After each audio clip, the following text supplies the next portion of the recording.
பக்தி ஒளி மெய்யன்பர்களுக்கு உங்கள் பிரபஞ்ச ஜோதிட ஆராய்ச்சியாளர் உங்கள் ராஜசூரியனின் அன்பு வணக்கம். அற்புதம் ஆனந்தம். மெய்யன்பர்களே, உங்களுடைய குடும்ப ரீதியாக என்னென்னமோ செஞ்சிட்டோம், எதோ பண்ணிட்டோம், அந்த தொல்லைகள் தீரலை அப்படின்னு வருத்தப்படுறவங்க இருக்கீங்களா? அப்படி இருந்தா உங்களுக்கு ஒரு செலவே இல்லாத ஒரு நுட்பமான வாழ்வியல் அனுபவ பரிகாரம் ஒன்றை இன்னைக்கு சொல்ல போறேன். Very simple. சீக்கிரம் அந்த கண்டென்ட் முடிஞ்சிடும். இதை கேட்டுக்குங்க. எப்படி தெரியுமா? அதாவது உங்களுக்கு ஆனா இது காமெடி அப்படின்னு காமெடியா அதை நினைச்சிட்டு கைவிட்டுறக்கூடாது. ஏன்னா இந்த விஷயம் அவ்வளவு அதி அற்புதமான ஒரு விஷயம். கேட்கும்போது நகைச்சுவையா இருக்கும். ஆனா இதுலதான் வாழ்க்கையினுடைய அறுசுவையும் அடங்கியிருக்கு. நீங்கள் வாழ்க்கையின் அறுசுவையை முழுமையாக சுவைக்க வேண்டும் என்றால் நான் இப்ப சொல்ல போற இந்த செலவில்லா பரிகாரத்தை மறைவில்லாமல் ஒளிவில்லாமல் ஒவ்வொரு வாரமும் இதை செஞ்சு பாருங்க. கரெக்டா உங்களுக்கு 6 மாதங்களுக்குள்ள அதி அற்புதம், அதாவது 3 மாதத்திலே தெரிஞ்சிடும். 6 மாதங்கள் அதி அற்புதத்தை பெற்று விடுவீர்கள். அற்புதம் ஆனந்தமா வாழ்வீங்க. நான் சொல்றேன் அடிக்கடி, அற்புதம் ஆனந்தம்னா அப்பதான் உங்களுக்கு என்னன்னு புரியும். சொல்லட்டுமா? ஏதோ சிக்கல், அது கடன் சிக்கலா இருக்கட்டும், கிரக சிக்கலா இருக்கட்டும், தோஷம், அது இது எதுவா இருக்கட்டும். இப்ப நானே நிறைய பேத்துக்கு ஜாதகம் சொல்றேன், பரிகாரம்லாம் பண்றேன். இந்த விஷயத்தையும் பண்ண சொல்லிட்டு தான் இருக்கேன். அதுல ஒன்றும் மாற்றம் இல்லை. அதெல்லாம் பொறுமை காக்க முடியாதுங்க. 3 மாசத்துக்கு டக்குன்னு ஏதாவது ஒண்ணு பண்ணிவிடுங்க, ஒரு பரிகாரத்தை பண்ணுங்க அப்படின்னு வர்றவங்களும் இருக்காங்க. அது வேற விஷயம்.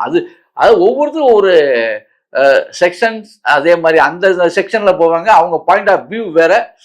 ஆக நாம பார்த்துட்டு வாவ் அப்படின்னு தான் இருக்கும். ஏன்னா அவங்க வியூ எல்லாம் அப்படிலாம் இருக்கு.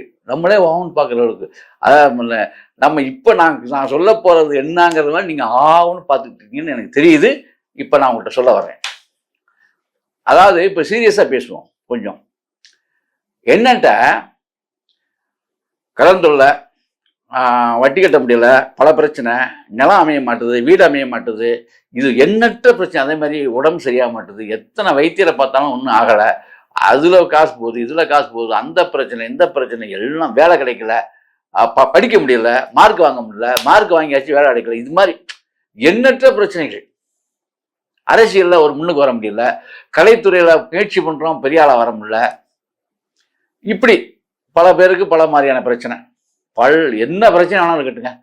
கணவன் மனைவியாக நீங்கள் இருப்பவங்களுக்கு மட்டும்தான் அதை சொல்றேன். திருமணம் ஆகாதவர்களுக்கு இந்த பரிகாரம் ஏற்படையதில்லை. கணவன் மனைவியா இருக்கிறவங்க வாழ்க்கையில உள்ள பிரச்சனையை தன்னுடைய குடும்பத்துல தீர்த்துக்கிறதுக்கு, அவங்க 2 பேருமே இணைஞ்சு தீர்த்துக்கிறதுக்கு ஒரு வழியை நான் இப்ப சொல்ல போறேன். அது என்ன அப்படின்னா, கரெக்டா செவ்வாய்க்கிழமைங்க, செவ்வாய் இரவு. ஆனா அந்த மனமும் 2 பேருமே செய்யணும். காலையில், அந்த செவ்வாய்க்கிழமை காலையில எந்த உடையை மனைவி உடுத்தி இருக்கிறாளோ அந்த உடையை இரவு படுக்கையில கணவன் உடுத்தணும். அவன் உடுத்திக்கணும். சும்மா மேல போட்டுக்கலாம், தப்பு இல்லை. இப்ப சேரைனா சேரை கட்டிட்டு இப்ப படுக்க சொல்ல, சேரையை விரிஞ்சு போட்டு தூங்கணும். அவ்வளவுதான். இது மனைவி கட்டிய உடை, துவைச்சிட்டுலாம் இல்லை, அன்றைய காலில இருந்து கட்டின உடை. அதே மாதிரி கணவன் அனுபவித்த பேண்ட் ஷர்ட்டா இருக்கட்டும், அது லுங்கியா இருக்கட்டும், வேஷ்டியா இருக்கட்டும், ஏதோ கணவனுடைய காலையிலிருந்து அவர் போட்டு கலட்டிய அந்த உடையை மனைவி போட்டு கலட்டிய உடைய செவ்வாய்க்கிழமையில இரவுல படுக்கை தான் தூங்க போகும்போது இது மாதிரி 9 செவ்வாய் மட்டும் தொடர்ந்து செஞ்சு பாருங்க. விளையாட்டு கிடையாது, செஞ்சு பாருங்க. உங்கள் வாழ்க்கையின் மிக பெரும் மாறுதல் ஏற்படும். அன்பர்களே, இந்த விஷயத்த சரியா நீங்க பண்ணிட்டா பெரிய மாறுதல் உண்டாகும்னு சொல்லிட்டேன் இல்லையா? இந்த விஷயம் சித்தர்கள் சொன்ன சூட்சமங்கள்ல மிக பெரும் விஷயம். அன்றைய காலத்திலையும் சரி, இன்றைய காலத்திலையும் ஏற்ப ஒரு பெரிய விஷயத்த சித்தர்கள் சொல்லி கொடுத்ததான். இப்ப நம்ம தனியா இல்லை, இது அனுபவ ரீதியான உண்மையும் கூட. நிறைய குடும்பங்கள்ல இது மாதிரி சொல்லி அவர்கள் வாழ்க்கையிலே மாற்றம் ஏற்பட்டிருக்கிறது. அது மட்டும் இல்ல, இருவருக்குள்ள பிரிவினைவாதம் இருந்தவங்க எல்லாம் கூட மாறிட்டாங்க. அவங்களுக்குள்ள பெரிய இணக்கம்லாம் உண்டாயிருச்சு.